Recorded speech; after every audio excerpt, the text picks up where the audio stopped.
부자가 되는 대세 정보를 전해드리는 코너입니다. 각종 정보를 각 분야 전문가들에게 들어보는 시간, 부자 대세입니다. 오늘은 우리은행 투자상품전략부의 최진호 이코노미스트 모셨습니다. 어서 오십시오.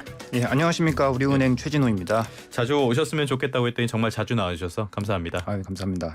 그래서 오늘은 미국 경제 그리고 이 얘기를 좀 해보려고 하는데, 지난주에는 사실 저희도 좀 바빴어요. 우와 그러면서 시장을 좀 보고 있었거든요. 그 다음에는 좀 안정세에 접어든 것 같아요. 이제 한 일주일 정도가 지났는데요. 시장 심리가 굉장히 좀 빠르게 좀 완화가 많이 되면서 어제를 기준으로 코스피 같은 경우에는 다시 2,600포인트를 탈환을 했고요.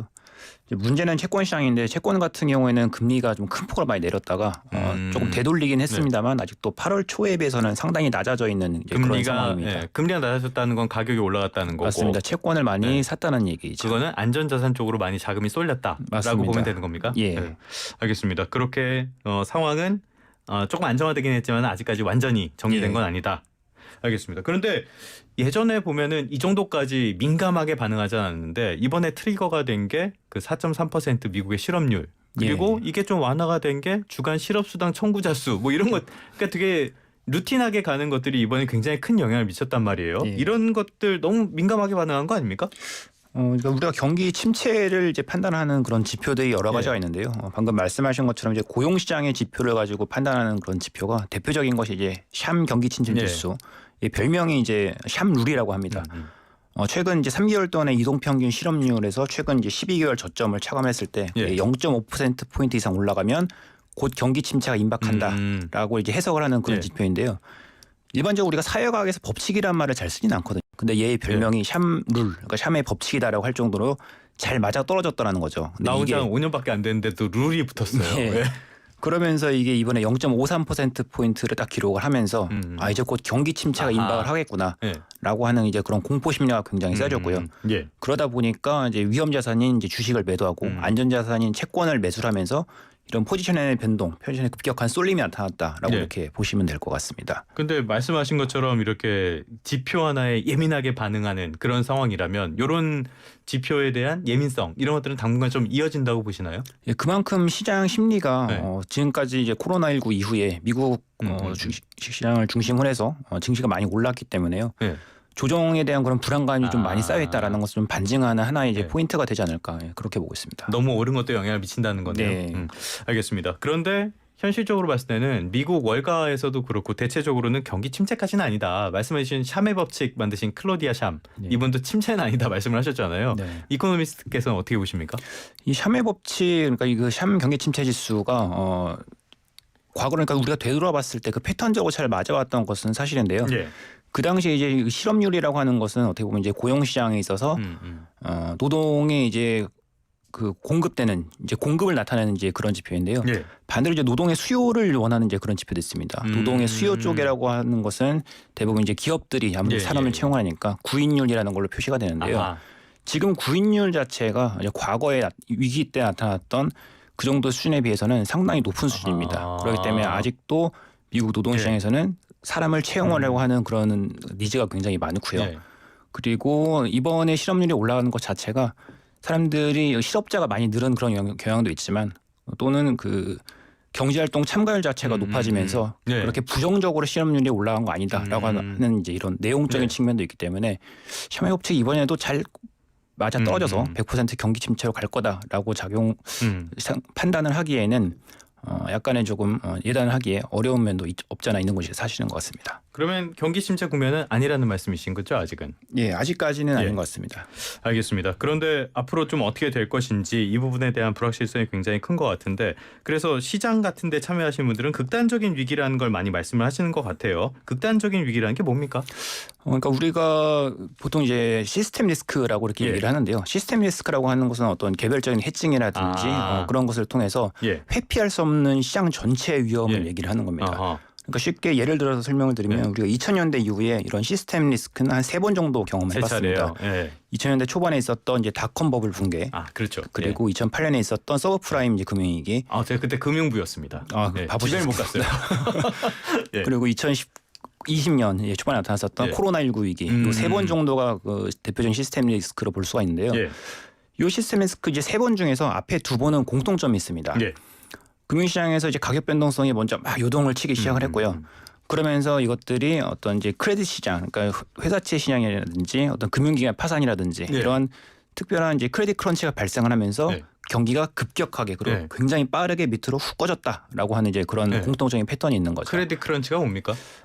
그러니까 쉽게 말씀드리면은 닷컴 버블 같은 상황에서는 이제 굉장히 성장성이 있는 회사지만 실제로 아직까지 이익을 벌어오지 못하는 그런 기업들이 파산을 하면서 예. 그런 기업들이 이제 발행을 했던 채권이라든지 기업들이 많이 부도를 냈죠. 신용 위기 그러면서, 정도로 보면 되겠네요. 부도 위기에 올라왔고요. 예. 그리고 금융위기 때는 뭐 베어스턴스 같은 이제 그렇죠, 그런 그렇죠. 큰 금융 회사들이 많이 넘어갔던 이제 그런 사례를 생각하시면 될 것 같습니다. 알겠습니다. 그런데 앞에 두 차례 그리고 한 차례는 뭐 좀 다른 겁니까? 코로나19 때는? 예, 코로나19 때는 예. 우리가 생각을 해보시게 되면은 코로나19를 거치면서 어떤 뭐 미국이나 한국의 어떤 큰 회사들이 쓰러졌다라든지 뭐 금융기관이 파산을 했다, 예. 채권 부도율이 굉장히 높아졌다라고 하는 그런 뉴스들이 상대적으로는 조금 적었는데요. 예. 금융시장의 가격이 먼저 요동을 치고 그다음에 그것이 실물 경제로 전이되는 과정에서 채권 시장이라든지 이런 신용 시장이 상대적으로 조용했던 유일한 사례였다라고 보시면 될 것 같습니다. 그러면 앞에 사례랑은 뒤에 사례는 좀 다르고 예. 지금 상황은 지금 2020년 이후의 위기가 계속 이어지고 있는 상황이라고 봐야 되는 건가요? 일단 뭐 경제 지표라든지 금융시장의 가격 변수들만 보게 되면 이제 위기 상황은 오히려 이제 다 끝나고 아하. 오히려 정상화가 됐는데 이게 경기 순환이라는 관점에서 놓고 볼 때는 뭐 코로나19 이후에 미국 경제를 중심으로 해서 유례없는 강한 성장을 보여왔죠.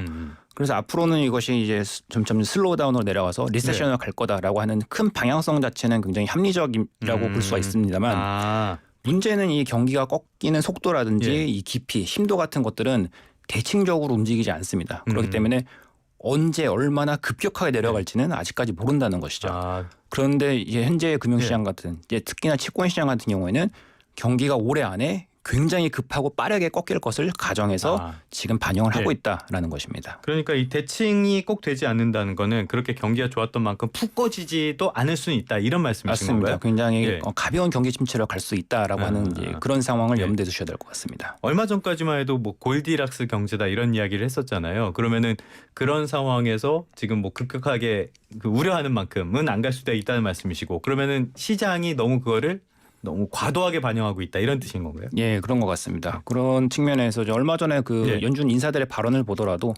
시장에 이제 막 혼란이 있기 때문에 연준이 이제 9월에 빅컷 그러니까 50bp 금리 인하를 단행해야 되지 않겠느냐라는 그런 의견도 많이 있었는데요. 그런데 있어서 이제 연준 같은 경우에는 뭐 기본적으로 연준은 시장을 달래는 그런 기관이 아니고 아니죠. 그렇죠. 그런 역할을 하는 데가 아니죠. 시장의 룰을 세팅하는 그런 이제 심판자의 역할이기 때문에 펀더멘탈에 집중을 한다면 아직까지 펀더멘탈이 뭐 미국 경기가 약간 슬로우 다운 단계로 가고 있는 것은 맞습니다만 시장이 우려한 정도로 굉장히 급격한 침체로 가고 있다라고 그런 징후를 나타내는 것은 아니기 때문에 9월 50bp 그러니까 빅컷을 포함해서 연말까지 100bp가 내야 될 거다라고 하는 이제 이런 금융시장의 기대는 약간 좀 과하지 않나라는 생각을 지울 수가 없습니다. 항상 그 시장이 너무 앞서가는 경향이 계속 보이는데 이번에도 이거 터지고 나서 뭐 패드워치 툴 이런 데 보니까 빅컷 가능성이 뭐 엄청나게 크게 반영되고 막 이러더라고요. 근데 최근에 많이 정상화된 것 같은데 그렇다면은 9월에는 금리 인하를 하기는 하되 B컷까지 그러니까 50bp 인하까지는 안 갈 거다 이렇게 보시는 건가요? 예, 제 생각은 기본적으로 그렇습니다. 지금 뭐 실질 금리를 고려를 하게 되면 미국 경제가 워낙 긴축적인 제약적인 영역이 있기 때문에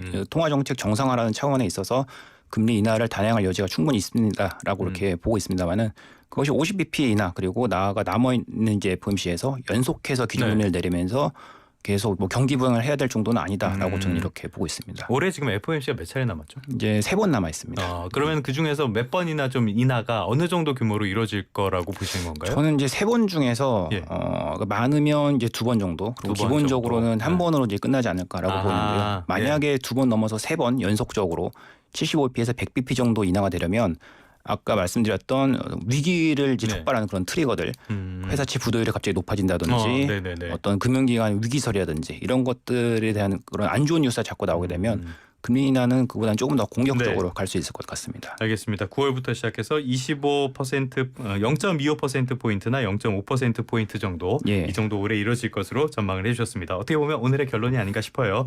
지금까지 우리은행 투자상품전략부의 최진호 이코노미스트와 함께 미국 경제에 대한 이야기 나눠봤습니다. 오늘 말씀 고맙습니다. 감사합니다.